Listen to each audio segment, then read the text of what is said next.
As praias de águas cristalinas e piscinas naturais formadas entre os recifes fazem de Porto de Galinhas um dos mais belos destinos do Nordeste brasileiro. Este cenário paradisíaco vai receber em agosto o maior evento de propriedade intelectual e direito digital da América Latina.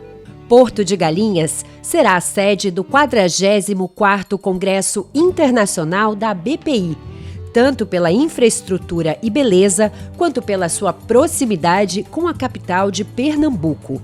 Está a 30 minutos de Recife e do Aeroporto Internacional dos Guararapes. Terra de um povo alegre e hospitaleiro, onde passado e futuro se encontram no misto de história, cultura e inovação, Recife tem a 4ª maior região metropolitana do país e é um hub para o desenvolvimento econômico de outros estados do Nordeste. Além disso, abriga o Porto Digital, um dos mais importantes polos tecnológicos do mundo, onde estão mais de 350 empresas e 20 mil profissionais trabalhando com inovação e tecnologia de ponta. Um cenário que coloca a capital pernambucana entre as 6 cidades líderes mundiais da indústria de TI, segundo o portal internacional Rest of World. E é de olho em todo este potencial que, pela primeira vez, a BPI decidiu levar o evento para a região. Nos dias 12 e 13 de agosto de 2024, os maiores especialistas e profissionais de TI do mundo todo estarão em Porto de Galinhas para debater os principais temas de propriedade intelectual e direito digital.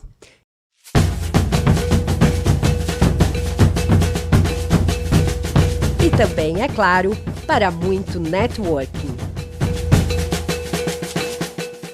Não perca a chance de fazer parte desse evento. Junte-se a nós no 44º Congresso Internacional da Propriedade Intelectual da BPI. Estamos ansiosos para te receber lá.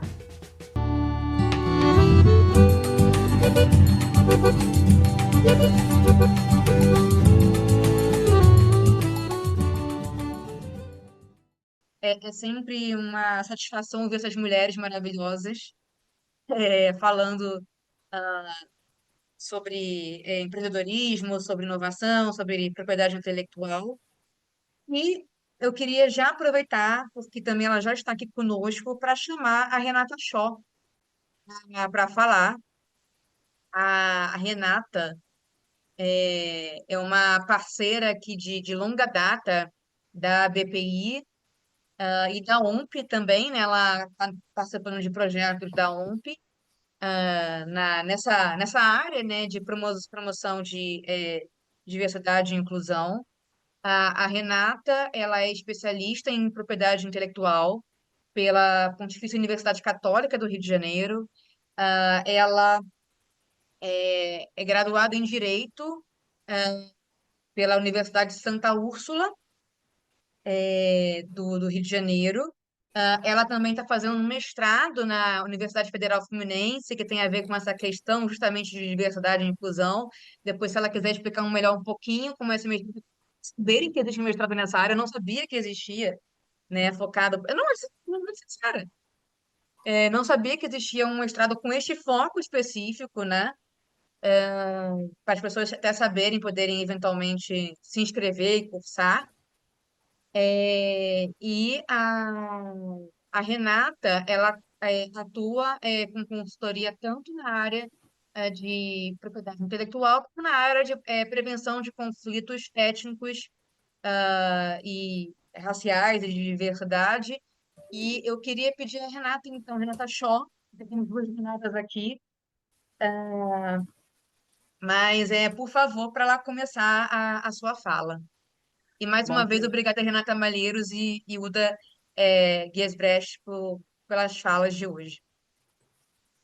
Obrigada, Aline. Obrigada pela apresentação. Vocês conseguem me ouvir bem? Bom Sim, dia tá a tudo bem. todas, todos e todes. Vão me expulsar com o meu todes daqui, mas bom dia a todas as pessoas. Eu aprendi isso com uma mulher trans. Ela falou: fala bom dia a todas as pessoas. A gente inclui todo mundo, não entra em polêmica. Bom dia a todas as pessoas.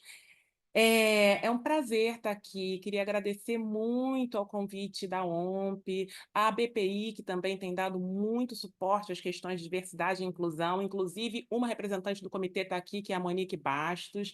Eu sabia que ela ia estar aqui, tinha certeza que ela ia estar aqui, e eu podia adivinhar também que ela ia responder uma pergunta. Porque, gente, olha. Essa é uma questão cultural, né? Eu fiquei muito contemplada pelas falas anteriores às minhas, né? Queria agradecer muito e depois queria entrar em contato, tanto com a Renata quanto com a Ulda, para pegar mais dados e obter maiores informações. É, a questão cultural, hoje eu vou falar sobre afroempreendedorismo, tá? Então, assim, especificamente sobre afroempreendedorismo. E eu queria falar, antes de tudo, que a questão cultural é um ponto-chave. E a Renata falou isso na fala dela, né? E eu fiquei assim, gente, ai, fiquei toda feliz com a fala da Renata, porque ela começou a falar das questões socioemocionais, né? Questões socioemocionais, que ela falou que e são aprendidas em casa, e são mesmo. E muitas vezes essa vai fazer uma diferença bastante marcante entre pessoas pretas e pessoas brancas, essas atividades, essas competências socioemocionais, e que muitas vezes têm a ver com educação acadêmica, meio acadêmico, ambiente onde, né, onde as finanças são desenvolvidas, onde as decisões acontecem, e que normalmente as pessoas pretas não têm acesso. E também algumas pessoas brancas não têm, mas grande parte da população preta não tem acesso. Bom, eu fiquei também muito impactada porque eu peguei parte dos dados da minha apresentação do Sebrae Data. E eu fiquei assim, eu estou enlouquecida, eu tô querendo que todo mundo acesse o Sebrae Data, que todo mundo conheça, que todo mundo use, sabe? Eu fiquei assim super satisfeita. Eu acho que é uma iniciativa incrível que a gente tem e que às vezes poucas pessoas conhecem. Assim como eu, que sou da área de PI, não conhecia essa mentoria específica para PI, né, dentro do Sebrae. Eu sabia que tinha, porque eu já tinha visto vários cursos dentro do Sebrae, no Sebrae Online, cursos online de PI para pequenos empreendedores. Inclusive, já recomendei que várias pessoas façam, mas essa mentoria específica eu desconhecia. Então, assim, deixo aqui o meu desconhecimento, que será sanado através do contato de vocês. E última coisa, antes de entrar na minha fala propriamente dita. Eu não sei se eu mandei errado assim, a minha descrição, mas o meu mestrado na UF ele é sobre conflitos socioambientais, rurais e urbanos. E eu estou estudando um quilombo urbano, que é o Quilombo Sacopã. E através desse meu estudo, dentro de uma ótica ambiental, né, porque ele fica no meio de um parque, ele tem uma sobreposição, eu comecei a observar também as questões de propriedade intelectual que atravessam populações quilombolas. Mas eu não vou falar sobre isso aqui hoje, tá? Vou falar sobre afroempreendedorismo e deixa eu começar, peraí, a compartilhar minha tela para a gente já poder sanar aquelas coisas de não está mostrando, tá? Ah, pronto. Então, tá aqui, tá? Renata, não está no modo apresentação, está no modo Mas é, agora tá, edição. não tá? Não, Não? Então vamos não. lá. Peraí.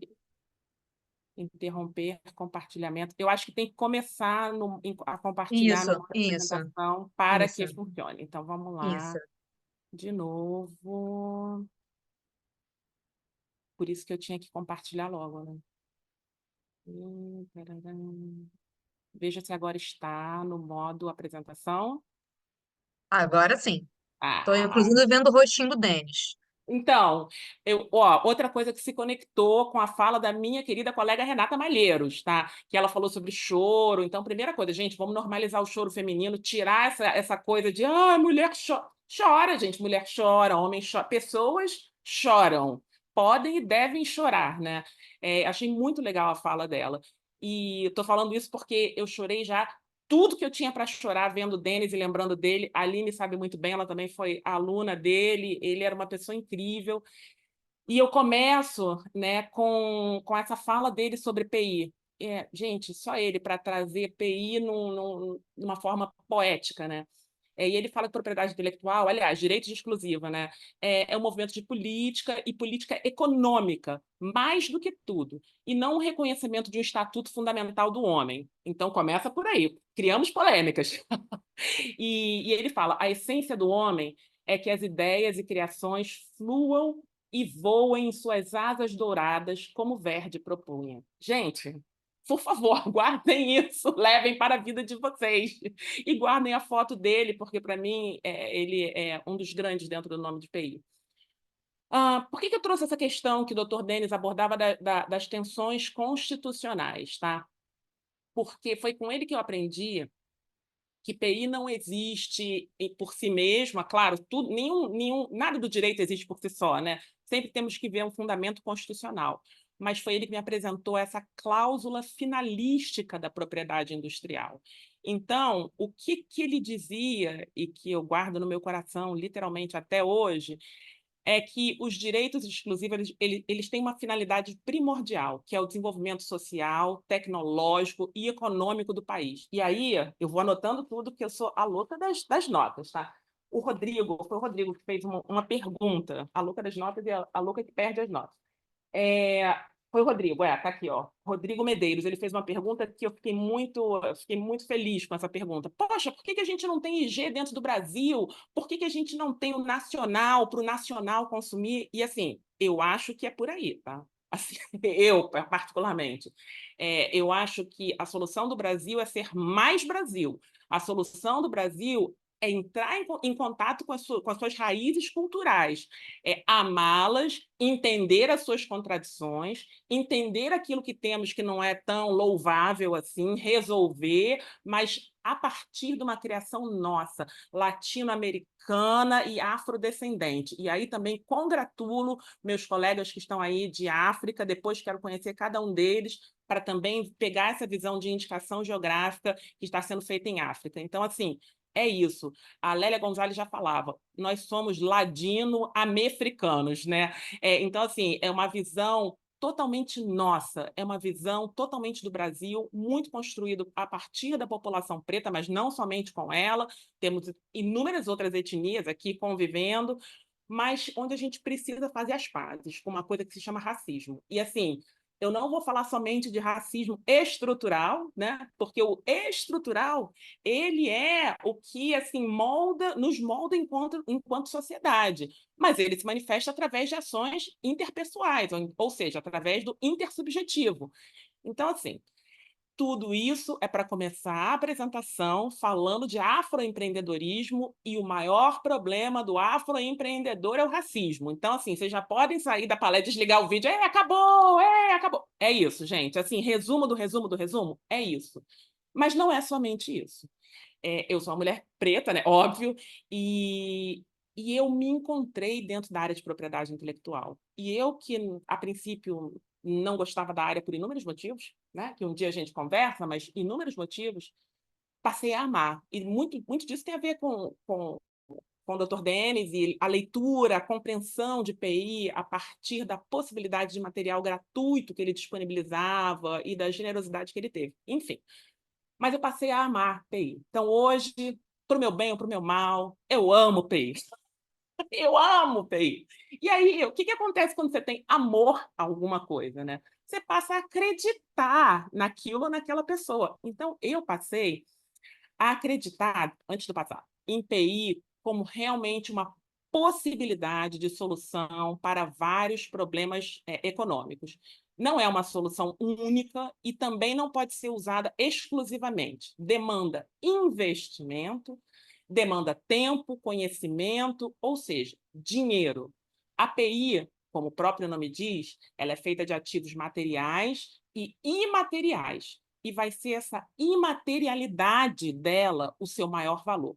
Mas é engraçado, né? Porque algo que é tão imaterial demanda muito dinheiro, que é bem material.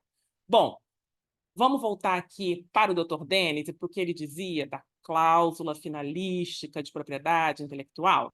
Então, como eu já falei muito, deixa eu só lembrar o que ele falava. Ele falava que essa cláusula diz que PI tem que ter em vista o interesse social, desenvolvimento tecnológico e econômico do país, tá? E, claro, né, a gente tem algumas aparentes contradições, porque, né, a nossa ordem econômica ela é fundada na função social, mas na propriedade privada, mas a propriedade privada tem a sua função social. A nossa ordem econômica também busca reduzir as desigualdades regionais e sociais, tem a busca do pleno emprego. Então, de uma certa forma, a gente sempre tem uma atenção sobre aquilo que é privado, somente privado, viva o direito privado, tudo privado, vamos pensar no privado para desenvolver o país, é isso aí, a gente tem que usar o dinheiro e cada um tem que defender o que é seu. Uma visão individualista com uma outra visão coletiva. E essa outra visão coletiva tem a ver não somente com a dignidade da pessoa humana, mas com essa redução das desigualdades regionais e sociais. Então, vamos lá. Por que eu coloquei... E aí eu vou entrar já no que algo que eu não vou falar, mas que foi tangenciado hoje, e que vai ser desenvolvido por outras pessoas, sobre alguns cuidados, né, na hora da gente utilizar essas proteções de propriedade intelectual, porque tem outros direitos aí. Hoje foi falado sobre o uso de TPI em comunidades quilombolas, e eu fiquei muito feliz em ouvir isso, porque eu acho que é por aí. A gente tem que fomentar, incentivar, sabe, o uso da IG por comunidades quilombolas, populações tradicionais, né, que são inúmeras, depois a gente vai ver isso mais adiante. Mas o que acontece? Essas comunidades quilombolas, populações tradicionais, elas não são assim, vistas exclusivamente do ponto de vista privado, e sim do coletivo. Por quê? Porque elas fazem parte da nossa memória, da nossa identidade. E por isso elas não podem ser vistas somente como um ativo imaterial, vamos usar esses ativos imateriais. Existe a parte do direito cultural, onde vai proteger o patrimônio cultural brasileiro e todos os bens de natureza material e imaterial, e a gente tem que ter muito cuidado. Por quê? Porque mesmo essas proteções por indicação geográfica, marca coletiva, né, às vezes direito autoral, a gente tem que pensar muito bem no que é passível de apropriação, no que pode ser, talvez, ter uma dupla proteção, nada impede, né? Dupla proteção, né? E como isso é feito, de modo que a gente nunca retire, né, do uso de todos, então a gente nunca retire desse patrimônio cultural brasileiro e coloque sobre a proteção individual algo que pertence a todos. Então, eu coloquei isso aqui só como uma OBS, tá, gente? Só porque é fofo, eu gosto, e eu acho também que seria legal vocês saberem, mas não vou entrar em detalhes nisso aqui, nesse aspecto, mas eu acho que é algo interessante para a gente pensar. E aí, populações tradicionais, a gente falou hoje, né, de quilombolas, as minhas colegas anteriores falaram quilombolas e indígenas, mas tem todas essas daqui, tá? Eu amo as quebradeiras de coco babaçu, pescador artesanal, catadores de mangaba, ciganos, cipozeiros, enfim, é um mundo, é um mundo. E é claro, quando a gente fala, né, de pessoas negras, pessoas pretas, a gente pensa em população quilombola, mas estamos aqui em todos esses, né? Inclusive afro-indígenas que existem também. Vamos lá. Então, primeira coisa, né? O que é um afroempreendedor, né? O que é o afroempreendedorismo? Então, assim, o afroempreendedorismo, na verdade, o que a gente conhece hoje como empreendedorismo, né? Começou há muito tempo atrás para a população negra como uma forma de subsistência, né?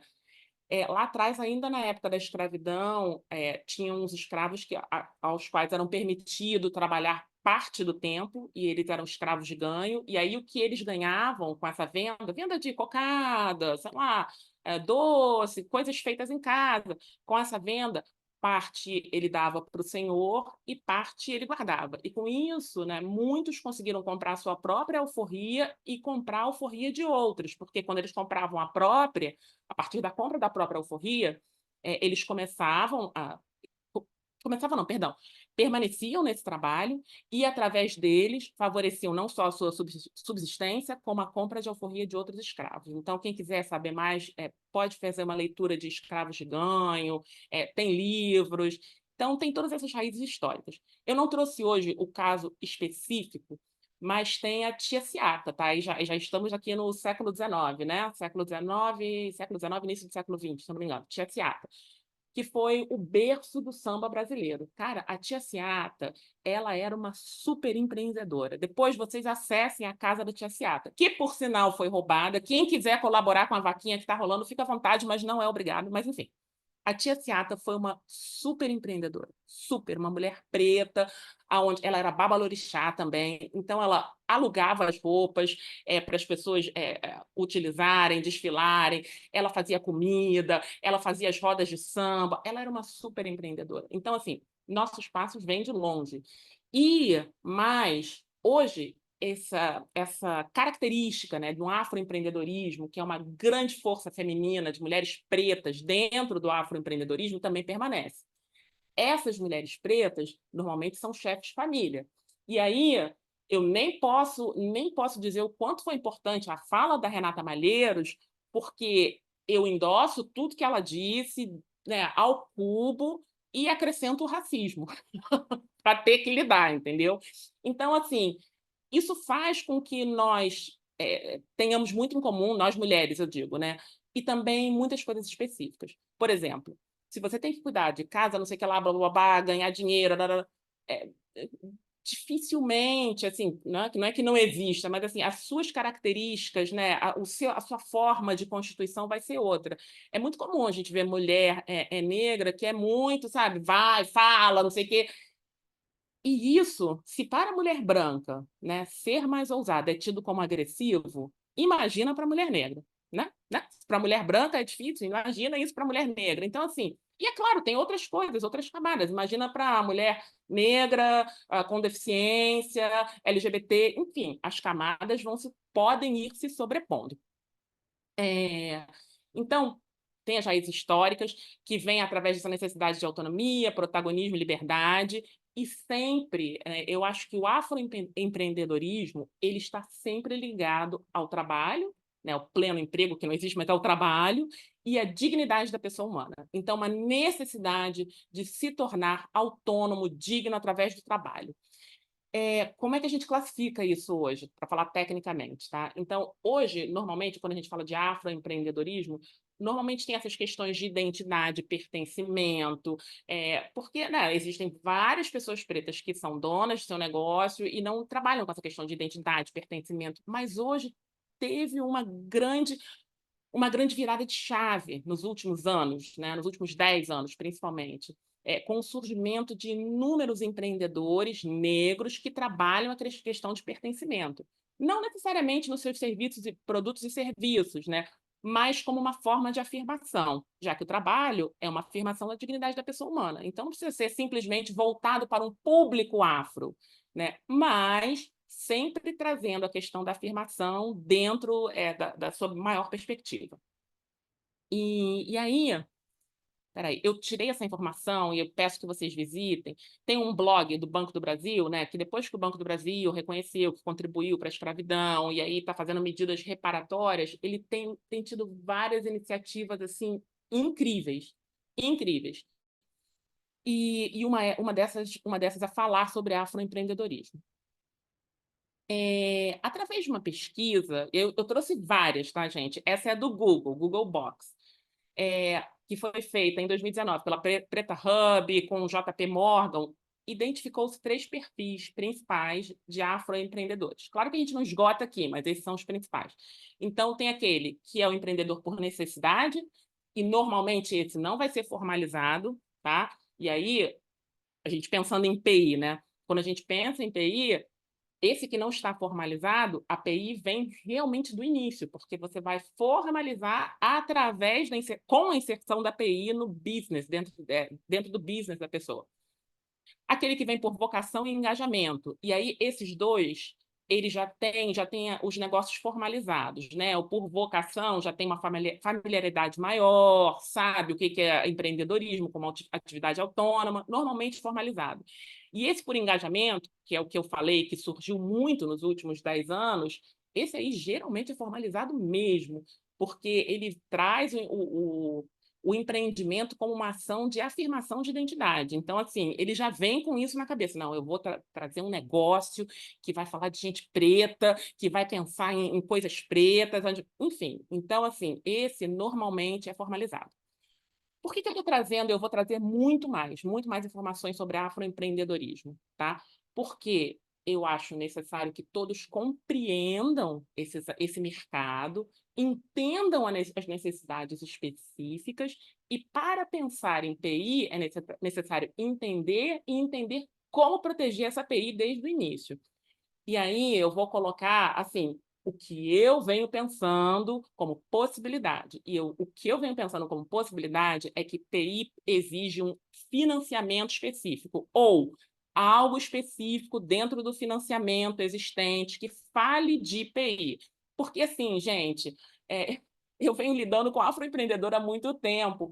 Às vezes a pessoa conhece tudo, mas na hora de fazer uma busca de patentes, pô, é caro pra caramba. Então, assim, pô, vou fazer a busca de patentes ou vou comprar o material para, enfim, sabe? É, é realmente a questão financeira é muito fundamental. E aí você fala, mas nem todo mundo vai ter patentes. Sim, mas aqueles que têm marcas, geralmente têm mais que uma, e eles identificam uma, que é a principal, né? Normalmente eles identificam com o próprio negócio, a marca do próprio negócio. Mas não, eles vão criando outras, né? Na vida empresarial, eles vão criando novas marcas, projetos, iniciativas, e aí às vezes ele protege uma. Mas aí, quando ele vê que ele tem que proteger mais 8, e às vezes em várias classes, né? Porque uma é para, sei lá, para serviços de educação, mas também vende roupas. Então, 42, se não me engano, 42, 41, 25. Enfim, quando ele se depara com a necessidade de realmente investir em PI, a coisa dá um tranco. E olha, gente, PI não se faz sem dinheiro. Nenhuma marca se torna famosa. Ah, a marca é fantástica, ela é maravilhosa. Pode até ser. Mas se você não investir muito na publicidade, na construção da identidade, na manutenção, né, em tudo que envolve esse externo da marca, ela não vai se fazer sozinha. E assim como toda API, né? Patente é incrível, registrar é caro pra caramba, mas mais importante que registrar é utilizar e prevenir que terceiros utilizem indevidamente. Isso demanda dinheiro. Isso não nasce nos sonhos, né? Embora eu tenha começado com uma frase poética, mas isso não nasce nos sonhos, né? Isso realmente precisa de investimento e investimento voltado para isso. Então, assim, esse é o meu ponto e é o ponto que eu vou dialogar com vocês durante toda a apresentação, tá? Bom, essa pesquisa identificou os pontos, as principais áreas de atuação, né, dentro dos afroempreendedores. Então, saúde estética, e-commerce, varejo, marketing, consultoria e treinamentos, então, enfim, eles identificaram as áreas principais. E aí eu acho que demandaria um estudo adicional para entender cada uma dessas áreas e suas especificidades com relação à API, porque me parece que e-commerce, pô, tem uma grande diferença de saúde estética, mas saúde estética, às vezes, tem questões de, não sei, às vezes pode ter uma inovação, às vezes pode ter uma patente, enfim. Esses estudos especializados, esse ponto de partida, uma cartilha com pontos de partida especializados, também é necessário. E mais, é necessário esses pontos de partida, a cartilha especializada e a divulgação. Tipo, gente, você que é preto, lida com questões de negras, pretos, tem essa grande, né, grande problema, é negro ou é preto? Depois a gente fala. Mas você que é um afroempreendedor, vem aqui, nós temos isso para você. Porque um dos problemas é isso. Se não for voltado, se não tiver essa coisa de, é para o afroempreendedor, às vezes a pessoa não vai. Não vai porque, cara, já sofreu 500 mil rejeições, entendeu? A colega falou mais cedo, né, do negócio do, quando chega no negócio da mulher e fala, o dono está? Não, a dona sou eu. Ui, você, pô, imagina, cara, a pessoa preta todo dia, cadê a advogada? Sou eu. Entendeu? Ai, gente, olha, chega até a dar um cansaço. E muitas vezes, mas dá um cansaço, mas eu vou, entendeu? Mas eu fui, né, eu tive um treinamento para ser assim. E depois a gente conversa sobre saúde mental. Mas, para muitas pessoas, esse é um fator impeditivo, principalmente para o afroempreendedor, que, como qualquer empreendedor, está até aqui de coisas para fazer, e muitas vezes ele é o eu-equipe, né? Ao invés da equipe, é somente ele. Então, assim, é preciso algo diferenciado, especializado e focado no afroempreendedor, para que você possa atrair e atingir esse público-alvo, caso queira. E aí eu trouxe, né, também 4 líderes que falaram sobre, né, o que é afroempreendedorismo e como superar os desafios. Então, um falou sobre... Eu não trouxe os nomes porque não tinha na pesquisa. Um falou sobre incentivar a capacidade de realização, e aí eu pensei nessas habilidades STEM, que a minha colega Renata Malheiros mais cedo também falou, né? Aptidões socioemocionais e aptidões técnicas, né? Aí o outro falou, tecnologia não é suficiente se não pudermos utilizá-la plenamente. Verdade, de novo, aptidões técnicas, então, de repente, capacitação também em mídias digitais, né, em coisas, em redes sociais, enfim, outros treinamentos, né? E que também pensa em TI do início. E aí fala, demandas específicas requerem soluções diferentes do convencional. E aí, como eu venho falando com vocês, ações afirmativas, voltadas para o público. E o último falou, nenhum desejo ou projeto pode se colocar de pé sozinho. E eu achei isso aqui muito significativo, porque é isso, né? Assim, não dá para ir sozinho, não dá para caminhar, sabe? Fazer uma carreira solo e virar uma pessoa de sucesso se você não tem nem recursos ou ajuda. Então, é necessário desenvolver algo específico para esse grupo. Eu sou curiosa, eu quero ver o que está rolando no chat. Espera aí, gente, vou parar para ler. Espera aí. Vou ter que sair para outra agenda. Nananã. Não sabia que você estava aqui no Sacopan, Rafa. Grupo depois, sim, será? Grupo White Samba, você receberá. Tá bom, gente. Aqui, ó, importante inserir nas trilhas de conhecimento para empreendedores e API os recursos financeiros. É verdade, sem recursos financeiros não dá mesmo. Então, vamos lá, gente, mais pesquisas. A pesquisa do Google, né, ela traz e ela fala muito sobre como as pessoas começaram, a diferença entre negros e brancos, né? Então, a questão do sonho ela é muito maior entre pessoas negras, e eu acho, de novo, né, voltando para a questão da autonomia, dignidade, autossuficiência, então essa questão do sonho, né, sonho de ninguém vai mandar em mim, né, sonho de autossuficiência. A necessidade financeira também vem como muito maior entre os negros do que os brancos, né? E é engraçado, né? Essa liberdade de gerir o próprio negócio não é algo que seja mais considerado por pessoas negras do que pessoas brancas. E aí eu coloquei a eterna barreira do racismo, como eu já venho falando com vocês. Entre os empreendedores, né, 62% já sofreram algum tipo de discriminação racial ou racismo. E aí, pausa. Gente, isso vai se refletir no crédito, tá? No crédito, porque muitas vezes o cara chega no banco, de início olham para ele, tipo, que é esse cara?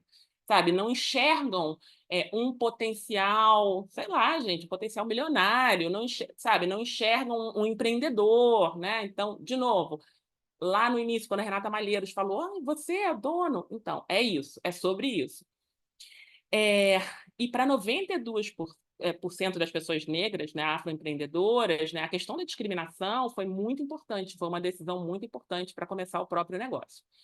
E aí, gente, eu falei que eu passei a amar a API, eu sou apaixonada, eu amo, não tem jeito, é paixão. Mas tem questões realmente estruturais, né? E que eu acho que atingem a população negra. Uma delas é a precarização do ensino público. Eu sou super favorável a cotas raciais, a ações afirmativas, a tudo isso, né? Para a gente tentar botar igualdade nas oportunidades. Super favorável. Mas enquanto a gente não tiver ensino público de qualidade, desculpa, a gente não vai. Não vai. Isso aí tem que ser o caminho de todos, de todas as pessoas, né? Todas as pessoas têm que lutar por ensino público de qualidade, porque a maior forma de igualdade é essa. Quanto mais a gente privatiza o ensino, pior fica. Da mesma forma, a saúde. Quanto mais a gente privatiza e tem que se preocupar em pagar um plano de saúde que custa R$ 5.000, menos sobra para qualquer outra coisa. Então, o SUS e a educação pública de qualidade são fundamentais. O SUS e a educação pública de qualidade são ações antirracistas.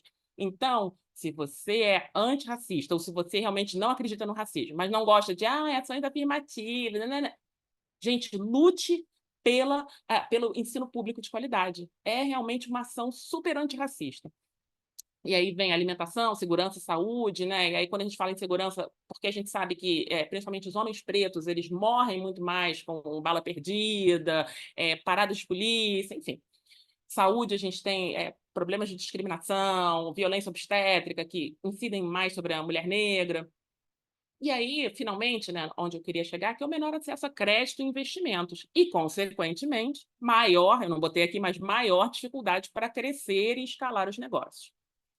E aí, antes de eu passar para a próxima, deixa eu fazer um parênteses. Gente, tudo isso que eu estou falando, esse conhecimento que eu estou compartilhando com vocês, não tem a menor, assim, não é para ficar, ai, coitado do afroempreendedor. Não é isso.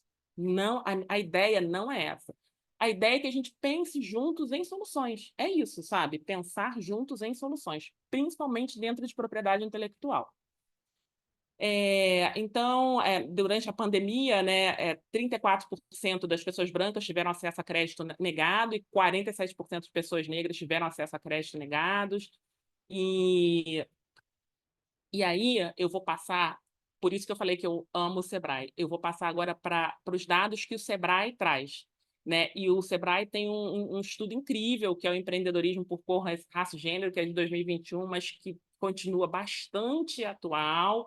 Eu trouxe algumas partes dele, não ele todo, senão a gente não vai sair daqui hoje. E aí o estudo mostra que entre pessoas negras e brancas, as pessoas negras têm o menor nível de escolaridade, menor rendimento mensal, possuem a maior proporção de conta própria. Conta própria é aquele que é o eu pregado, né? Ele tem o próprio negócio, mas ele não consegue empregar ninguém, né? Então, assim, tem maior número de empreendedores que são, né, que conseguem ter a sua iniciativa própria, mas não conseguem empregar. E isso é importante, essa lente é importante.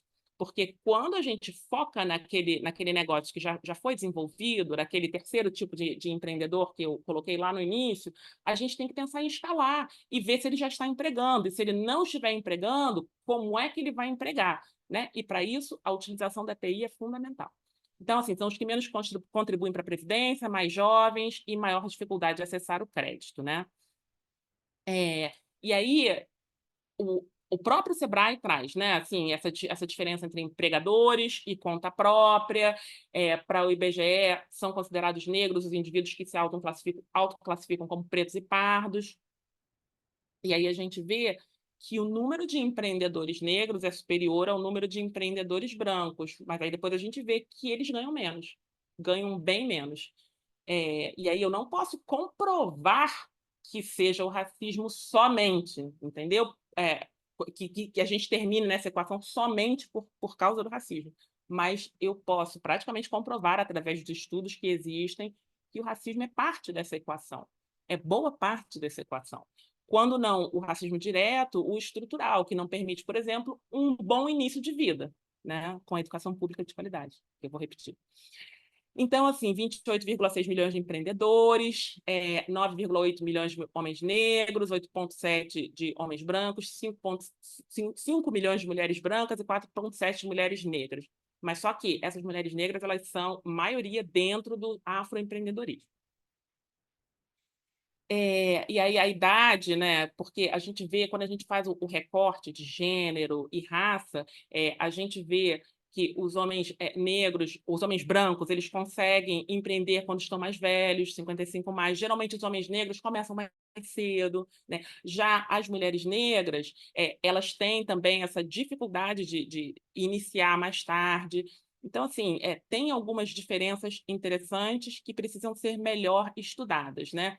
E aí, para todos os empreendedores, tá, do modo geral, tirando a mulher negra, aonde temos maior número é no Sudeste, né? Mas, aliás, o homem negro e a mulher negra, eles crescem muito no Nordeste, sendo que o Sudeste, para o homem negro, ainda assim continua alto.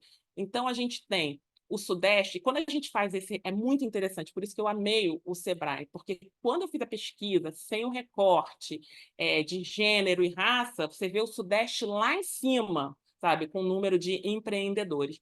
E aí, quando a gente faz essa divisão, esse recorte de gênero, raça, a gente vê essas diferenças, que são muito importantes.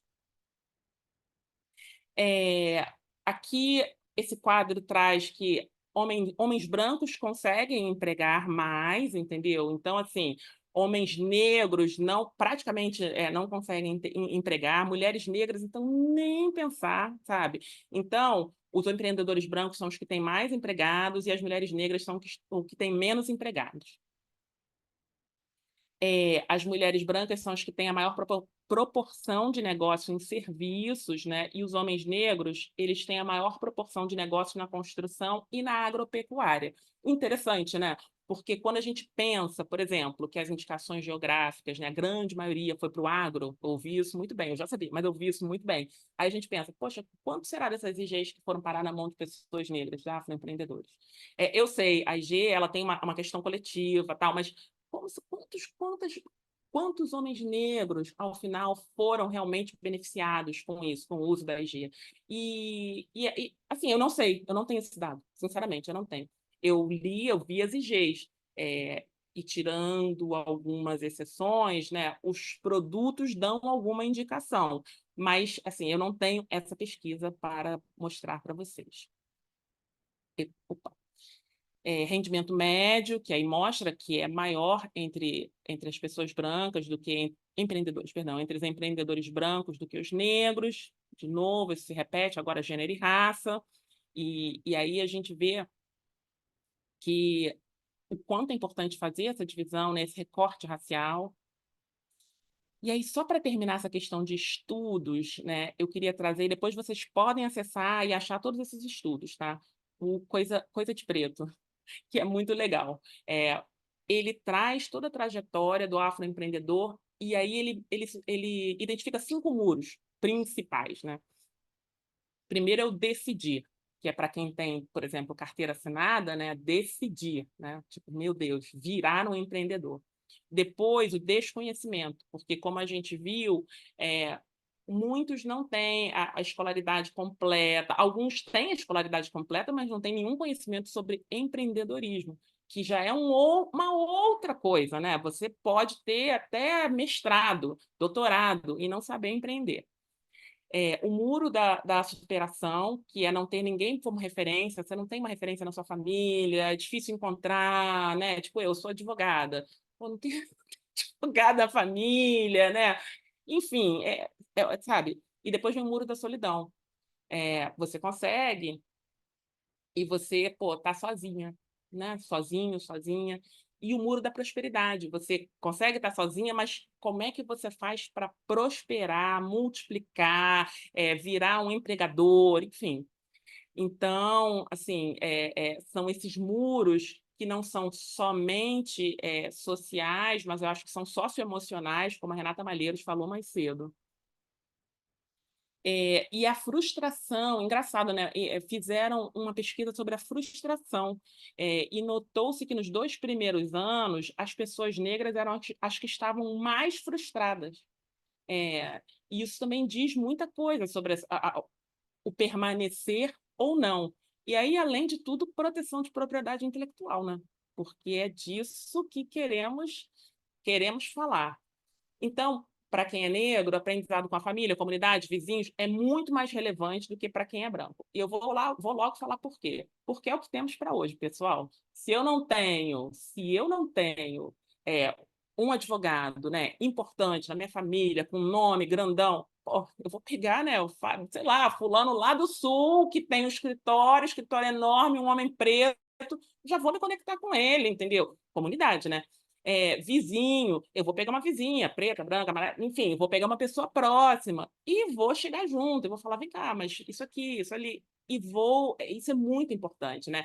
Essa criação, esse networking, que às vezes não é natural, é um networking feito, né? Mas que é isso que para qualquer empreendedor vai fazer a diferença, mas que para o afroempreendedor é muito, muito mais relevante, porque às vezes é tudo que ele tem, ele não tem dinheiro de família nem referência de família, mas ele tem aquilo que ele constrói e que vem através dos amigos ou simplesmente parceiros de negócios. E aí eu trouxe algumas propostas que eu achei bem bacanas de desenvolvimento de negócios com lente racial. Tem o do Itaú, que oferece empreendedorismo negro como motor de inclusão social, o movimento Black Money, que é da Nina Silva.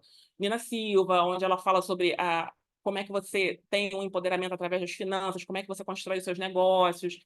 Em nenhuma delas, pelo menos até onde eu achei, tá, gente? Eu venho procurando bastante. Eu achei algo específico para a propriedade intelectual, o amor da minha vida. E, assim, é sobre isso, né? É sobre ter algo específico para PI. E eu estou repetindo aqui porque eu quero que vocês saiam daqui sendo replicadores do que eu estou lançando. Então, vocês vão sair, vão falar no INPI, na OMP, vão falar em todos os lugares a necessidade de ter algo específico para afroempreendedores, sabendo que afroempreendedores não é necessariamente uma comunidade quilombola, que às vezes tem uma outra forma de existência que precisa ser analisada com maior cuidado. A gente está falando desse afroempreendedor aqui, sentido amplo. Outras iniciativas, que é a Feira Preta da Adriana Barbosa, Preta Hub, que já é uma marca auxiliar da Feira Preta, que é para mulheres pretas empreendedoras, Diáspora Black. Gente, Diáspora Black é triste e feliz ao mesmo tempo, porque a Diáspora Black, ela hoje é um case de sucesso, está indo muito bem, já faz várias outras iniciativas, começou sendo tipo um Airbnb Black, né? Então, assim, onde você poderia achar locais para se hospedar com outras pessoas pretas. Isso porque quando você ia no Airbnb, se fazia o registro, não sei o que lá, chegava lá você preto, com a sua família preta, a pessoa chamava a polícia. Ou então, tipo, não queria deixar você entrar. Então, começou a partir disso. Eu estou falando isso para exemplificar como o racismo, raça, etc. e tal, tem um impacto, né? E às vezes é decisivo no que a própria pessoa vai escolher e pensar, inventar, em fazer. A Diáspora Black, eu falo que é um caso de chorar e também de comemorar, porque foi uma ideia incrível, né? Tipo, é uma arma de resistência, né? Mas, cara, imagina a pessoa pensar nisso porque de tanto ouvir relatos disso. Eu acho triste. O final é bom, mas eu acho doído. Bom, e continuando, a Google anuncia iniciativa para afroempreendedores. Ela tem várias para startup no geral e para afroempreendedores. De novo, cadê a propriedade intelectual? Né? Então, assim, é sobre isso que eu estou falando, né? O Google Startups, você pode ver esse último quadradinho todo tosco, né? A minha contribuição no slide perguntando onde está a API, né? Então, assim, porque eles têm várias coisas legais. Acesso a recursos financeiros, crédito, comunidade de fundadores, mentoria, né? Que a nossa colega falou lá no início, mentoria, treinamento de liderança. E aí eu botei, né, do meu jeitinho tosco. Cadê a API? É isso. E o Banco Internacional de Desenvolvimento também, o BID tem várias iniciativas para afroempreendedores. E também são muito interessantes, peço que vocês acessem, olhem, mas eles financiaram e participaram na criação da Coalizão Empresarial pela Equidade Racial e de Gênero. Procurem, tá? Procurem. Eu não coloquei aqui, gente, eu esqueci. Procurem também o CERT, C-E-E-R-T. C-E-E-R-T. Porque lá trabalha a doutora Cida Bento, que foi a primeira a falar em pacto narcísico entre pessoas brancas, branquitude, tudo isso que a gente ouve falar sobre branquitude, doutora Cida Bento, que trabalha lá no CERT, que começou e ela trabalha com várias iniciativas. Aí, já que eu falei no CERT, né, também vou falar no Instituto Etos, que não está aqui, mas poderia estar, e que trabalha muito com responsabilidade social, fala sobre afroempreendedorismo, mas talvez eu não tenha colocado aqui, até sei o porquê. É porque a força maior deles hoje é na questão da inserção de pessoas negras no mercado de trabalho, não necessariamente do afroempreendedorismo, embora eles apoiem. Mas hoje eles são, tanto o CERT quanto o Instituto Etos, são assim, forças motrizes que auxiliam todas as empresas na inserção de pessoas negras, de todas as pessoas, né, mas pessoas negras dentro do mercado de trabalho. E os dois têm as lentes de raça, gênero, deficiência, enfim, cis ou hétero, LGBTQIA+, tudo. Ah, Monique botou. Ah, Monique, você é tudo, gente. Monique é tudo, além de achar ela linda. Gente, olha, o BNDES também tem iniciativas muitas, inclusive, e muitas com financiamento e crédito. Então, assim, o BNDES é um grande local e hoje eles trabalham, sim, com iniciativas específicas para afroempreendedores. A minha questão não é não ter iniciativas, tem muitas. A minha questão é onde está a API nisso tudo, sabe? E, assim, se a gente não for pensar junto, e aí eu acho que nesse sentido o Sebrae faz toda a diferença, porque o Sebrae ele pensa, né, no antes, durante e o depois. Ele realmente é algo que capacita a pessoa para pensar na PI. Então, assim, acho o Sebrae fantástico. O meu único ponto é a finança, entendeu? Porque se sair uma patente, por exemplo, o cara está quebrado. Se saírem muitas. Então, assim, o meu ponto é esse. Mas eu sei que tem iniciativas muito boas hoje, graças a Deus existem, entendeu? Então, assim, não é que não exista nada. Existe muita coisa, por sinal. E aí, né, botei só como uma provocação, mas a proteção com PI gera lucros? E eu vou falando logo que eu acredito que sim, mas há divergências, né? Existem pessoas que acreditam que sim, outras que acreditam que nem tanto. Mas aí eu trouxe dois estudos, e com duas visões diferentes, tá? Eu poderia ter trazido muitos outros, mas eu acho que esses dois dão assim uma ideia. O primeiro estudo fez o estudo de 1.000 e poucas empresas, empresas abertas, empresas de capital aberto, ou seja, a gente está falando de empresas grandes, né? E se PA, se PI impactava tanto no valor dos assets, quanto no próprio valor que os stakeholders tinham. Então, assim, será que impacta? Será que faz diferença? Será que realmente gera mais valor? E será que aquele cara que é o investidor, né, será que ele vê mais valor? Então, vamos lá. Primeira pesquisa, tá?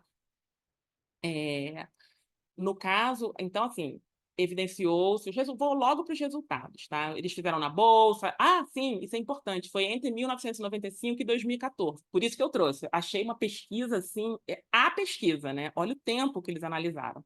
E analisaram 49 empresas e fizeram 746 observações, que eu não trouxe. Então, vamos lá. O que eles evidenciaram? Os ativos que refletem a imagem da empresa, né, no caso as marcas, né, elas refletem bem, parecem refletir bem sobre o valor de mercado, então sobre o valor final, o valor das ações. Então, há uma correlação entre marcas e o valor final, um aumento, né? Já no caso das patentes, né, nem sempre eles encontraram essa correlação. Porém, e esse porém é muito relevante, é, tiveram um efeito positivo sobre a expectativa do investidor. O investidor, aquele que vai botar dinheiro, ele acha relevante ter patente. Então, assim, mesmo que não tenha transformado, trazido para cima o valor, né, o valor realmente como um asset, o valor da ação, não tinha problema, porque aquele que ia investir via valor na patente. Então, obviamente, ele ia investir mais dinheiro. Então, de forma indireta, trazia um retorno financeiro, né? Então, é isso. E o outro que eu trouxe é da Diana Martins com o Dr. Marcos, eu nunca consigo falar o sobrenome dele, vamos ver se hoje vai. Washowicz, whatever, tá escrito, vocês vão ver, tá? Mas, e eu sim, eu sou super fã do trabalho dele, super, super, porque ele é um gênio, né? E também porque ele tem essa visão de proteção constitucional, uma finalidade constitucional da PI, né? Talvez PI não seja um fim em si mesmo, a gente tem que ver. Então, quando eu vi o estudo dele, né, então ele queria saber se realmente havia um desenvolvimento tecnológico, científico e cultural como um pressuposto de desenvolvimento da sociedade. Então, ele foi fazendo esse estudo, eu falei, ai, cara, eu acho que o resultado é negativo. Mas não! Me surpreendeu, cara! Me surpreendeu! E aí ele fala, né, que, embora tenha uma tendência, né, a maximizar a proteção dos direitos individuais em detrimento do interesse público, blá, blá, blá, blá, blá, blá, desde que se busque um constante equilíbrio entre interesses, sim, a propriedade intelectual pode contribuir de forma positiva para a expansão das liberdades individuais e também para o próprio desenvolvimento financeiro. Eu fiquei surpresa, mais dessa do que com o outro. Não, acho que eu fiquei surpresa com os dois. Fiquei surpresa, porém feliz, porque, é claro, eu não posso comparar o primeiro estudo de empresas de capital aberto com afroempreendedores no início de negócio, né? Então, assim, é claro, são dimensões diferentes, né? Mas é possível que aquilo que funcione numa grande empresa também possa funcionar numa pequena. Somente a diferença de quando e quanto vai se investir. Então, assim, essa possibilidade já me deixa feliz.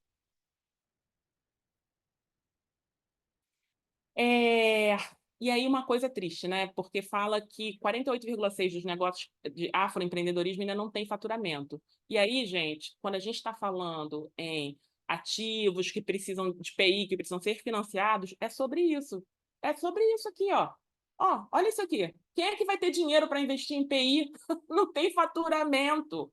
Então, assim, precisa ser uma visão compreensiva da sociedade para que a gente saiba como, quando e onde a API vai fazer sentido, quando a gente sabe no início, né? A API vai fazer sentido e quando vem aquele retorno. E aí, primeiro, continuo batendo nessa tecla, o financiamento é indispensável, financiamento específico para a API. Mas, segundo, tem que falar para esse afroempreendedor quando ele vai ver esse dinheiro retornar, né? Então, assim, essa explicação, e nem sempre é imediato, às vezes leva bastante tempo, até que a marca a marca ou a patente, ou seja lá qual for o asset, o direito autoral, se torne algo assim lucrativo. E colocar essa perspectiva, né, para o empreendedor também vai fazer diferença, porque faz diferença entre ele entender que isso vai gerar, né, algo no futuro, ou ele vê como uma simples despesa. E aí eu botei oportunidades transversais na área de PI, né? E aí, assim, né, jogando para o universo, a gente tem a Estratégia Nacional de Propriedade Intelectual, tá? Que é o nosso plano, através do governo federal, de como é que a gente pensa a propriedade intelectual nacionalmente, é feita em vários pilares, tal, mas eu botei somente dentro de 2 eixos estratégicos, tá? Então, assim, PI para competitividade e desenvolvimento, disseminação, formação, capacitação em PI, a gente já teria um número, cara, um número sem fim de oportunidades, um número sem fim. E aí eu trouxe alguns exemplos, tá? Só do eixo 1, gente, eu não vou encher o saco de vocês tanto. Só do eixo 1, prometo. Então, por exemplo, ó, aqui, no Ministério do Desenvolvimento, Comércio e Serviços, quando tem inserção de conteúdo de PI na plataforma Academy do Inovativa e ações de sensibilização, babá. Cara, coloca uma específica para afroempreendedores, coloca uma chamada para afroempreendedores, só isso. Distribui esse conhecimento em locais que você saiba que tem afroempreendedor. Mesma coisa, INPI, assim, realizações das ações do Programa de Mentoria em Propriedade Intelectual. Coloca um direcionado para afroempreendedorismo. Se quiser botar gênero e raça, fica à vontade. Mulheres negras empreendedoras, enfim. Outra coisa, Ministério da Ciência, eventos para estimular o incremento de ICTs com política de inovação. Cara, coloca. Todos esses que eu fui colocando, é simplesmente fazer uma chamada para afroempreendedores. E tem vários, eu botei só alguns. Ó, a CNI, produção de vídeos para orientar sobre propriedade intelectual. Você que é afroempreendedor, temos aqui um vídeo para você. Hoje nós vamos falar sobre propriedade intelectual e como ela pode ativar e alavancar os seus negócios. Entendeu? Eu até já estou botando a sugestão do vídeo, a chamada do vídeo. Porque, assim, é só isso. E o resto é o resto, né? O resto é o resto. O resto é PI, que a gente sabe o quanto é importante. E aí tem da própria BPI. Oi, gente. Própria BTI, que é o levantamento de benchmark internacional, fazer uma lente, Monique, fazer uma lente racial, entendeu? Então, assim, quando fizer esse levantamento de benchmark internacional para fundamentação da proposta de regulamentação de uso de PI, perdão, uso de ativos de PI como garantia, ou seja, usar PI para garantia de crédito, lente racial. E esse é muito importante, tá? Esse é muito importante. Do Ministério da Indústria, que é, né, o relatório, o cenário de utilização de ativos de PI, e por aí vai, gente. Eu não vou ficar falando um por um, tem vários do INPI, tá? Ó, proposta de inserção e ponderação de requisitos de PI, transferência de tecnologia, inclusão em editais da financiadora de estudos e projetos. Oi, editais, poxa, será que tem uma linha para... Enfim, tá tudo aí. Essa própria mentoria que a Ulda, né, falou mais cedo, que é feita com INPI e Sebrae. Oi, afroempreendedores, você que quer alavancar o seu negócio, já fez a sua proteção de propriedade intelectual? Se não fez, vem com a gente. É isso. Não precisa mudar o que está pronto, não precisa botar muito dinheiro, é só, sabe, uma pessoa do marketing. Às vezes só a rede social. E aí fiquei super feliz, né? Todos esses eventos de IG, que eu acho que tem que ter mesmo essa. Aí eu botei tudo que é de IG, e que eu acho que pode ter a ver com população tradicional, botei em azulzinho, que é para ter esse cuidado, né? Que também, como a gente tem os direitos culturais, como é que você, né, faz esse pacote de forma harmoniosa. E é só ter um cuidado mesmo, não é impossível, mas tem que ter um cuidado. E botei boas práticas, já estou terminando, gente, já estou terminando. Não podia deixar de falar do INPI, né? O INPI vem fazendo vários cursos, né, de uso de PI em negócios de base tradicional.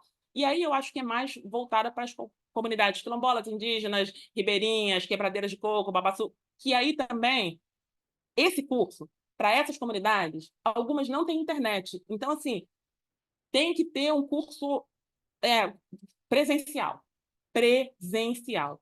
Para comunidades tradicionais, tem que ser presencial. Internet ajuda? Ajuda, porque muitas vezes tem internet, mas tem lugares que não tem. Simplesmente não tem, não acessa. Acessa somente num lugar X. Ou então, sabe, é péssimo, a pessoa não tem grana para botar uma internet, enfim. Aliás, outra coisa, né? Eu falei educação pública de qualidade, acessibilidade, né? Acessibilidade para pessoas com deficiência física, mas também no uso da internet. E olha, gente, essa foi linda. Olha isso. Com o apoio do INPI, os alunos do UFRJ produzem soluções de design para IG. Ou seja, eles fizeram, né, pegaram uns designs específicos para indicações geográficas. Achei o máximo. Gente, achei o máximo. O máximo, o máximo, realmente. E eu acho que é uma coisa que dá muito certo, né? Como é que. E aí eu só acho que as indicações geográficas elas precisam muito estar voltadas para essa população preta que está aí e como é que vai atingi-las.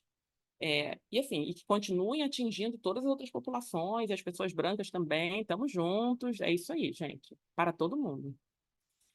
Bom, não podia deixar de falar no INPI. Não. E aí eu trouxe, o INPI ele está com esse programa de gênero, diversidade e inclusão muito bacana, teve vários resultados em 2023, mas ele tem as agendas transversais. E aí eu acho que dentro dessas agendas transversais, e eu acho que talvez já esteja, elaborar, implementar e avaliar a política de gênero, diversidade e inclusão do INPI, conjuntamente. Então, assim, o recorte racial, entendeu? Na lente, tanto para dentro, né, que aí também não, né, não é o meu propósito aqui, mas principalmente para fora, né, para fora. Como é que dentro de PI a gente vê a questão racial, como é que a gente obtém esses dados, tal. Então, assim, mas essa agenda transversal é o máximo. Eu gosto muito. E aí eu vou recomendar para vocês, primeiro, para lerem a Estratégia Nacional de PI, tá? Porque a gente, se vocês não amarem, vocês não têm nem coração, desculpa. Quem não gosta de uma estratégia nacional de propriedade intelectual não está com o coração no lugar certo. A coisa é muito bonita. E brincadeiras à parte, é muito rico mesmo. E tem muitas possibilidades. E quanto mais a gente usa essa ferramenta e se apodera dela enquanto cidadãos e também como profissionais, maior a nossa possibilidade de realizar um impacto na sociedade, né? E aí, obviamente, não podia deixar de falar do relatório de gestão, né, do INPI. É, tem um modelo de inclusão da diversidade que vai subsidiar ações plurais no CNJ. Então, eles estão criando uma governança de como a diversidade vai transitar transversalmente dentro do CNJ. Acho que para quem é do direito, muito legal dar uma olhada. E eu não achei o relatório de diversidade, inclusão e equidade em PI do INPI de 2023, mas achei de 2022. E, gente, tem que ler. Tem que ler. Leitura obrigatória.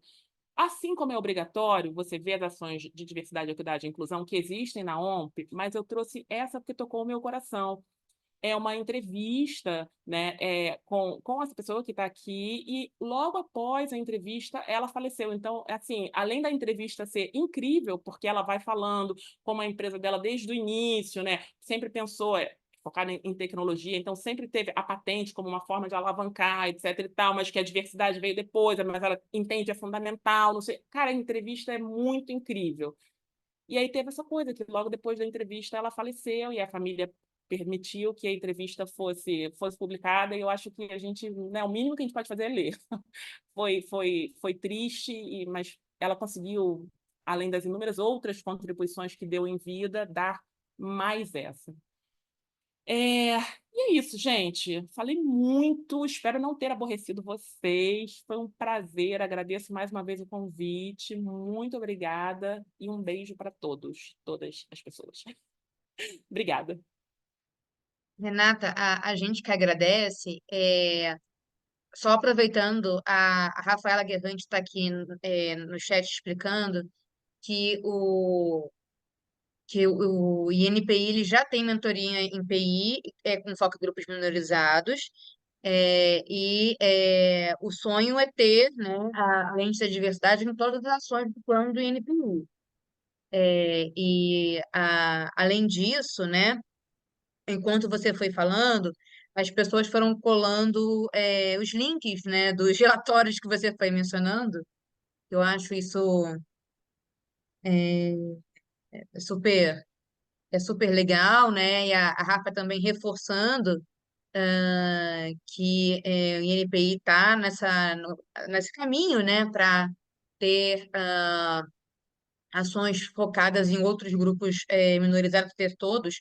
Mas tem que uma pergunta que veio da Monique, pedindo para você comentar a diferenciação entre empreendedorismo e trabalho uberizado, que eu imagino que seja aquele empreendedor que, na verdade, ele não é empreendedor, ele foi prejudicado por uma série de circunstâncias, né? Para quem não é do Brasil, gente, só explicar, no Brasil, a gente tem a questão da nossa legislação trabalhista ter sido reformada recentemente, e permitiu a contratação de pessoas jurídicas no lugar de pessoas físicas em determinadas situações, e tem empregadores que contratam pessoa jurídica para não pagar os encargos trabalhistas, ficar uma contratação mais barata para o empregador. Renata, por favor. Gente, eu não tenho nem o que falar, é exatamente isso e mais. Hoje, grande parte do que a gente chama de empreendedorismo é, infelizmente, essa precarização do trabalho, né? Então, assim, os direitos trabalhistas foram sucateados ou quando muito diminuídos. É, hoje é possível você colocar, né, contratar pessoas jurídicas, mesmo na atividade fim, tudo bem, tudo certo. E com isso foi forçando as pessoas que não encontram mais trabalho remunerado a se tornarem empreendedores individuais, né? Então, assim, a formalizarem uma PJ a fim de conseguirem trabalhar. O que acontece? Eu não consigo identificar uma porcentagem, mas eu gostei, obrigada, Monique, pela pergunta, porque assim como no início, né, com nós pessoas negras, a gente começou trabalhando para ganhar, mesmo sendo escravizado, eu acho que hoje a gente tem uma nova forma, né, de colocar as pessoas numa condição muito vulnerabilizada, que é né, forçar a todos a serem empreendedores, porque ou serão empreendedores ou não conseguirão trabalhar, já que grande parte, não todas, mas grande parte das empresas não tem mais interesse, né, em ter funcionários com carteira assinada ou serem CLT. E aqui, para quem não é do Brasil, carteira assinada CLT gera inúmeros direitos associados, né? Então, você paga pela sua previdência, que vai gerar sua aposentadoria, você, quando tem a sua rescisão contratual, você tem acesso a um fundo, enfim, tem vários direitos associados, mas principalmente a previdência, que garante a aposentadoria e faz toda a diferença, né? Então é isso. Não sei se tem mais perguntas. Ô, Rafa, a Rafaela Guerrante, né? Obrigada, Rafa. Desculpa, eu não vi a informação do curso para afroempreendedores no INPI, por isso eu falei que eu não achei, mas a Rafaela já complementou aqui que tem sim. E sim, o Comitê de Diversidade é muito aguerrido, eu diria isso, aguerrido. Então, assim, há um compromisso no Comitê de Diversidade do INPI, e eu sou testemunha com as questões de diversidade, equidade e inclusão. Precisava complementar isso, tá? Renata, a Jamila está com a mão levantada aqui. Jamila, por favor, pode falar. Oi, Renata, bom dia. Já Bom estamos aí dia. perto do horário do almoço, mas eu tenho duas perguntas. Eu sou Jamila, eu sou de Maceió, Alagoas, eu sou pessoa com deficiência, também da área de PI. E a minha primeira pergunta é: como é que você enxerga a perspectiva, de uma linguagem decolonial para que a gente possa falar sobre PI, principalmente para o Norte e para o Nordeste? Porque a nossa abrangência da PI ela vem muito de uma linguagem muito elitista e muito sulista. Então, como é que isso pode chegar de uma forma que afete no sentido de prática? E a minha segunda pergunta para você está relacionada aos indicadores. Tudo que nós temos de indicação e desenvolvimento, tecnologia e inovação relacionada a PI vai se basear praticamente exclusivamente em concessões de cartas patente, muito pouco em transferência de tecnologia. Como é que a gente pode ter esse recorte de se entender que a propriedade intelectual é muito maior do que a propriedade industrial, e aí fazer esse refilamento exatamente para profissionais, né, de maiorias minorizadas, mas principalmente, mais uma vez, trazendo para o nosso eixo Norte e Nordeste? Então, vamos lá. Obrigada, Jamila, pela sua pergunta, né? Primeira coisa, eu já uso um approach decolonial. A minha forma de existir é decolonial. Então, assim, eu acho que a melhor forma de você ter uma visão decolonial é a prática. E colocar isso dentro do discurso. E quem não gostar, paciência, né? Não vai me contratar, não vai isso, não vai aquilo, mas o decolonialismo não é somente, na minha visão, tá? É um modo de vida. É um modo de vida. Então, assim, a minha existência é decolonial, porque eu parto do princípio que eu não sigo determinado padrão que eu poderia muito bem copiar, não poderia? Poderia ter chegado aqui, bom dia, boa tarde, gostaria de falar com vocês, etc. Mas não é, eu não sou assim. E isso pode incomodar muita gente, paciência. Como é que a gente traz isso para a perspectiva de PI, tá? Escrevendo sobre isso. E aí, confesso, mãozinha levantada, não escrevi, né? Posso escrever, se quiser escrever junto, vamos juntas, mas escrevendo sobre isso, falando sobre isso, trazendo essa necessidade, falando dessa necessidade de ouvir pessoas negras, convivências negras dentro de PI, de preferência, né? Dentro de PI, e que possam realmente, né, pelo menos indicar para onde a gente vai nesse debate. Então, por que eu comecei com comunidades quilombolas? E falando desse olhar diferenciado, tá? E normalmente elas não estão aqui no Sudeste, né? Elas estão no Norte e Nordeste, tem algumas no Sudeste, mas tem grande parte no Nordeste. Por que eu estou falando de comunidades quilombolas? Porque a gente não pode tratar comunidades tradicionais da mesma forma que você trata tudo. Não pode. Não pode. E não adianta aí eu vou te falar o que eu penso, não adianta o que eu penso. Eu tenho que ir lá e ouvi-las. Ou ouvi-los, né? Que eu estou pensando em mulheres. Mas eu tenho que ouvi-los para, a partir dessas vivências e relatos, pensar a propriedade intelectual. Então, como é que a gente vive decolonialmente? Ouvindo pessoas que tradicionalmente não têm voz, falando nós mesmos que essas pessoas têm que ser ouvidas.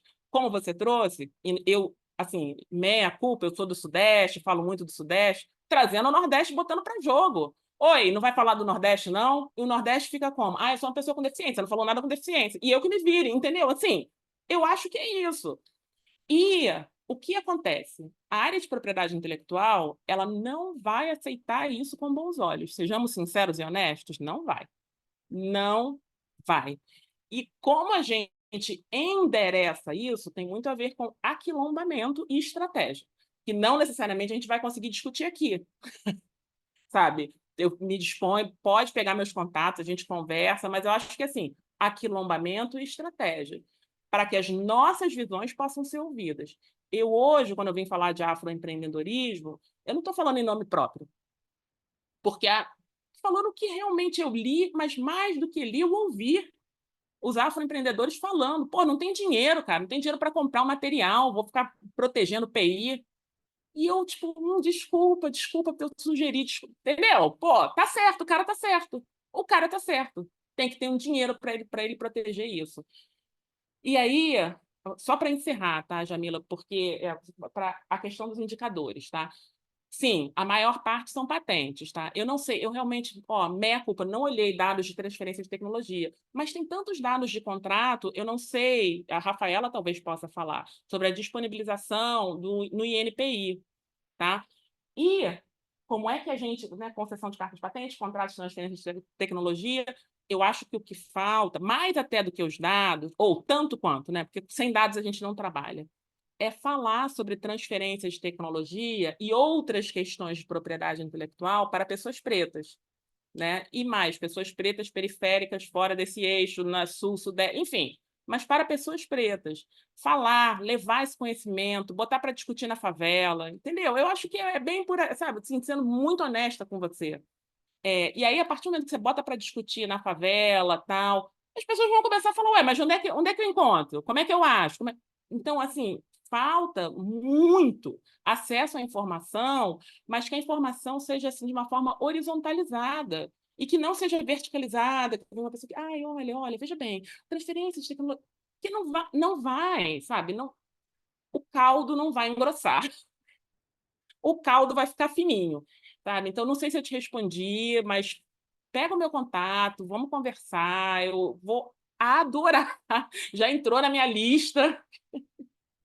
Não sei se eu te respondi, fica à vontade para.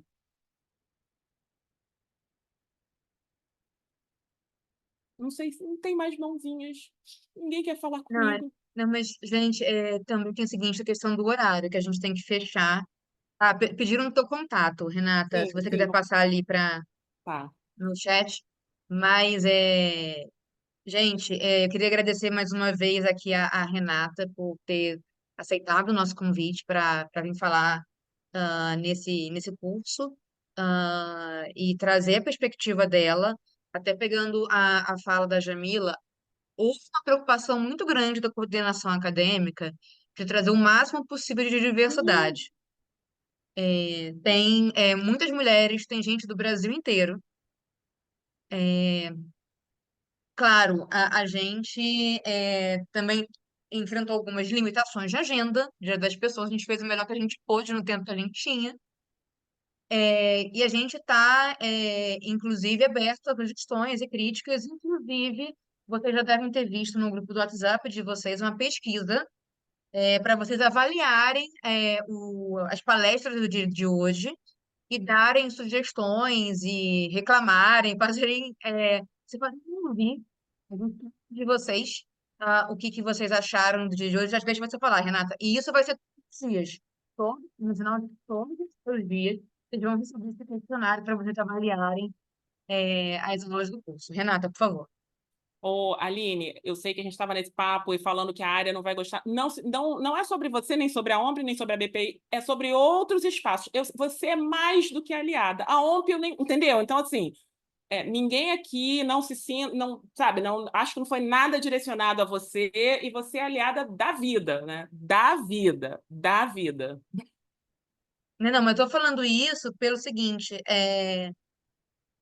seria até uma contradição, e eu faço questão de reforçar isso, a gente organizar um curso de propriedade intelectual e inclusão de tema em branco aqui, gente. Eu acho que o que a gente fez Adoro. diversas escolhas, e eu faço questão de reforçar isso. Ninguém foi escolhido aqui por pena, por coitadinho, não. Todo mundo que está Hum. aqui falando tem integral capacidade, condição de falar sobre os temas para os quais foi convidado para falar. Mas também houve esse olhar de trazer pessoas do Brasil inteiro, de trazer mulheres, trazer grupos minorizados de um modo geral, tá? E trazer pessoas com experiências de vida distintas também, tá? E dentro, dentro disso, mais uma vez, sintam-se à vontade para falar na pesquisa o que vocês sinceramente acharam do primeiro dia e deem sugestões e falem, e, enfim. E é isso. Lembrando que todos os conteúdos vão ficar disponíveis, inclusive as gravações, na página do SEDUC, da BPI. Fica disponibilizado por 6 meses depois da conclusão do curso. Também lembrando, para quem não estava aqui no início, tá? além da avaliação ex ante de hoje, que a gente já enviou o link, quem não fez a avaliação, por favor, faça, é importante para a OMP. A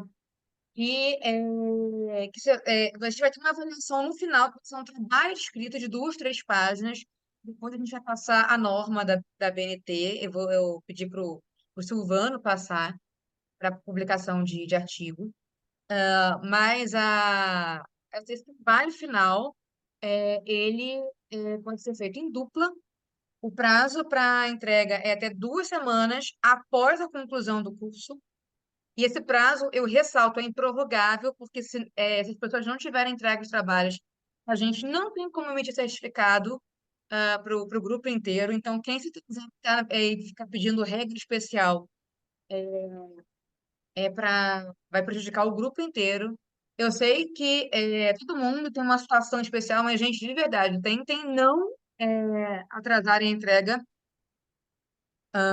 do trabalho, tá? E, além disso, problemas com link, e-mail, abpi@abpi.org.br, como eu já havia colocado, tá? É, eu tô no grupo de alunos também. Se vocês quiserem botar as dúvidas no grupo de alunos do WhatsApp, eu tô lá, posso ajudar no que for preciso. E eu acho que é isso. Os artigos que vão ser gerados nesse curso, a, a ideia é os que a gente achar que estão com profundidade suficiente, os artigos, lembrando, são sobre temas que foram abordados ao longo do curso.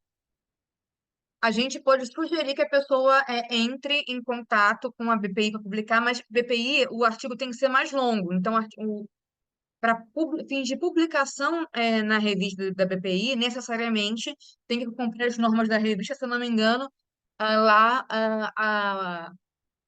o artigo tem que ter no mínimo 5 páginas, tá? Então, é uma outra coisa que eu queria falar, porque a gente está falando aqui de publicação, né, que falta publicação na nossa área. Até a sugestão que eu fiz para a OMP de que o trabalho final não fosse uma prova, assim, um artigo, é instigar vocês a escreverem. Tem muitíssima coisa em português sobre muitos dos temas daqui. Em inglês, você acha um monte de coisa de homem branco falando. Eu não quero homem branco falando, ninguém aguenta mais homem branco falando da nossa área, vamos ser muito sinceros. É ter gente também com outros dizeres, tá?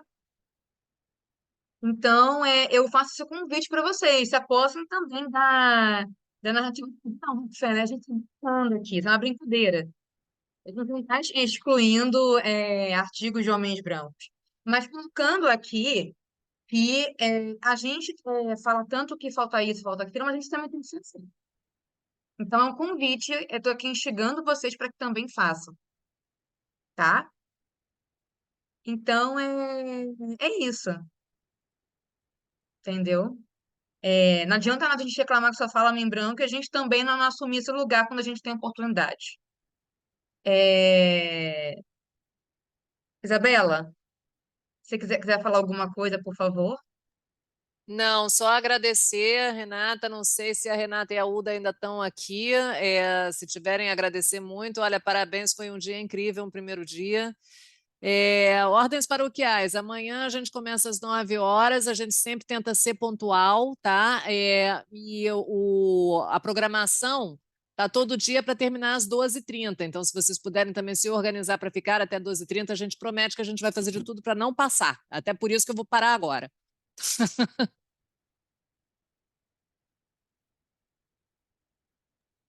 Então, gente, é isso, tá? Amanhã começa com o Guilherme Carbone, com a Fernanda Galera, falando de direitos autorais, domínio público, exceções, limitações. Passa depois para o Marcos Souza, que é o secretário de Direitos Autorais do Ministério da Cultura, para falar do Tratado de Marrakech. E, por fim, a gente vai ter um estudo de case com a Débora Ivanov, falando de mulheres no audiovisual. E, gente, eu tô brincando com esse negócio do homem branco, mas é para provocar as pessoas, tá? Não tomem isso como nada pessoal, pelo amor de Deus. É só uma provocação. porque eu quero que todo mundo que está aqui, e eu vejo muitas mulheres, pessoas que são de grupos minorizados, sintam que também podem escrever. Entendeu? Olha, Aline, eu sei que a gente está no horário, mas tem 15 segundos. Isso é um problema, sim. Eu sempre tive muita dificuldade em escrever em TI por medo, insegurança e achando que eu não tinha a capacidade de escrever e produzir conhecimento. Então, eu sei o que você está falando e da importância do que você está falando e da importância de trazer pessoas de grupos minorizados, porque senão a gente sempre vê vários homens brancos que às vezes falam muito bem, são muito bons, e você se sente lá no lixo do chão, do chão, do chão. Então, assim, é importante, sim. Qual foi a pessoa que falou Rockefeller? Olha o nome, Rockefeller. Rockefeller. Nem vou conseguir te discriminar, nem que eu queira, tá? Então, tamo junto, Rockefeller. Beijos. Obrigada, gente. Então, nos vemos amanhã. E qualquer dúvida no grupo, tá? O Silvano e a Silke, que são do staff da OMP, vão aos poucos jogando materiais lá, links, etc. Tá bom? Beijos e até amanhã. Tchau, tchau.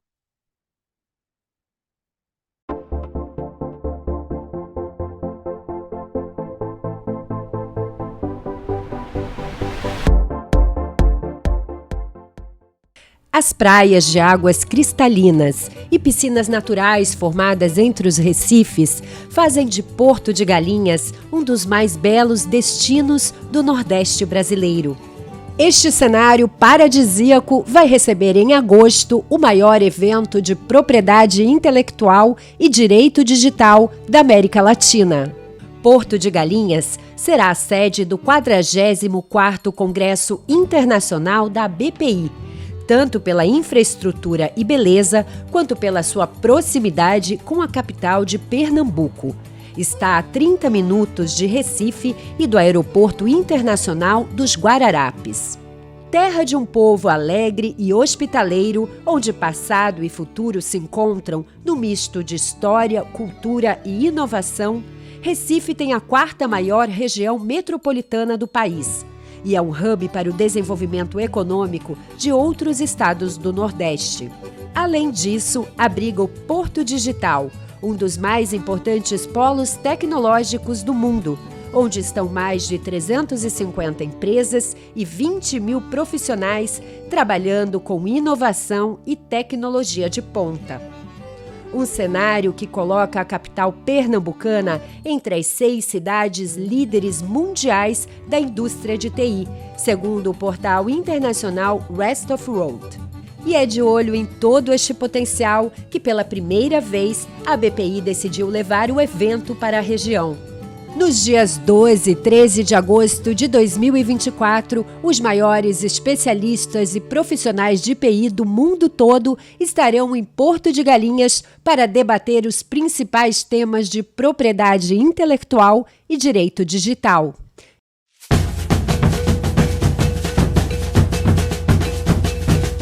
E também, é claro, para muito networking.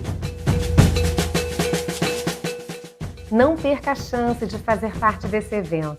Junte-se a nós no 44º Congresso Internacional da Propriedade Intelectual da BPI. Estamos ansiosos para te receber lá.